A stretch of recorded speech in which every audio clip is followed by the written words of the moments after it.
এমন 5টি টপিক নিয়ে আলোচনা করব যে 5টি টপিক থেকে প্রতি বছর ঢাকা বিশ্ববিদ্যালয়ে কোশ্চেন আসতেছে এবং তোমাদের সময় মাস্ট আসবে। 1 নম্বর, সমন্বয় দাখিলা। এমসিকিউ রিটেন দুইটার জন্য খুবই ইম্পর্টেন্ট। এখান থেকে দুইটা প্রশ্ন আসার সম্ভাবনা অনেক বেশি। ইভেন রিটেন একটা প্রশ্ন চলে আসতে পারে।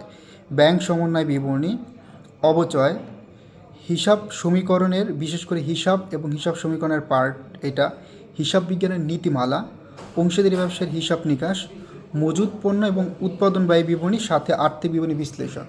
সো এই টপিকগুলো থেকে প্রতি বছর প্রশ্ন আসতেছে এবং তোমাদের সময় মাস্ট আসবে, মানে আসবেই আসবে। এই টপিকগুলো থেকে ঘুরে ফিরে প্রতিবার প্রশ্ন আসতেছে, ঠিক আছে? রিটেন এবং এমসিকিউর জন্য এই টপিকগুলো পড়লে আশা করি কমন থাকবে। ইভেন হচ্ছে আমরা লাস্ট কয়েক বছর প্রশ্ন অ্যানালাইসিস করলে দেখবো যে প্রিভিয়াস ইয়ার থেকে কি ঢাকা বিশ্ববিদ্যালয়ে হিসাব বিজ্ঞানের প্রশ্ন রিপিট হয়েছে। ইভেন লাস্ট ইয়ারে 2-3টে ম্যাথ আসছে প্রিভিয়াস থেকে একদম হুবু রিপিট, মানে সংখ্যাটাও চেঞ্জ করা নাই।